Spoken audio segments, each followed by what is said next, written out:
বন্ধুরা আসসালামু আলাইকুম, তোমরা কেমন আছো? আশা করি সবাই ভালো আছো। আজকে আমরা কথা বলবো প্রিন্স মামুনকে নিয়ে। তো তোমরা সবাই জানো যে লায়লার সাথে প্রিন্স মামুনের একটা সম্পর্ক ছিল। সেই সম্পর্কটা ফাটল ধরে যায় এবং নষ্ট হয়ে যায়। লায়লা পরবর্তীতে কিন্তু মামুনের নামে একটা কেস করে, ধর্ষণ মামলার।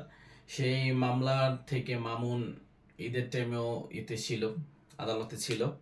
তো তোমরা আরো দেখতে পারছো হয়তো সোশ্যাল মিডিয়ার কল্যাণে যে ঈদের টাইমেও মামুন জেলখানায় একটা প্রোগ্রাম হয়েছিল, সেই প্রোগ্রামে পারফরমেন্স করেছে।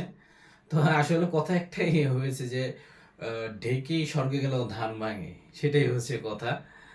দেখো মামুন, এই যে দেখাচ্ছি তোমাদেরকে,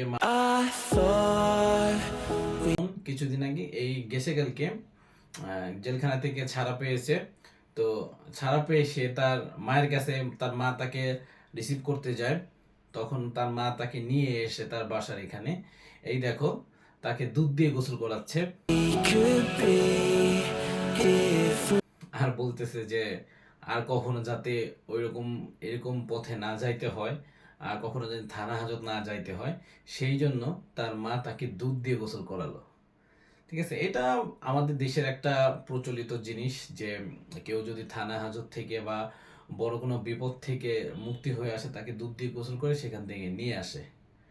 তো মামুন মুক্তি পেয়েছে, এটা নিয়ে কার কি মতামত সবাই কমেন্টে জানাও। আর আরেকটা কথা হচ্ছে গিয়ে যে আমরা সামনে আর এরকম কিছু দেখতে চাই না। এদের এই সব জিনিসগুলো, নাটক, এগুলো আসলে আমাদের সমাজে ভালো মেসেজ দেয় না। ঠিক আছে, তো আমরাই আসলে এইসব জিনিস দেখতে দেখতে এখন বোরিং। এইসব খারাপ কন্টেন্ট, খারাপ জিনিস যাতে আমাদের সোশ্যাল মিডিয়ার মাধ্যমে যেমন আমাদের সবার কাছে ছড়াচ্ছে, ঠিক তেমনি আমার যুব সমাজ নষ্ট হচ্ছে।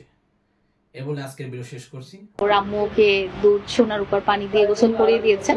এটা তো খুবই ইমোশনাল একটা ব্যাপার, আর আমার কাছে খুব ভালো লেগেছে ব্যাপারটা।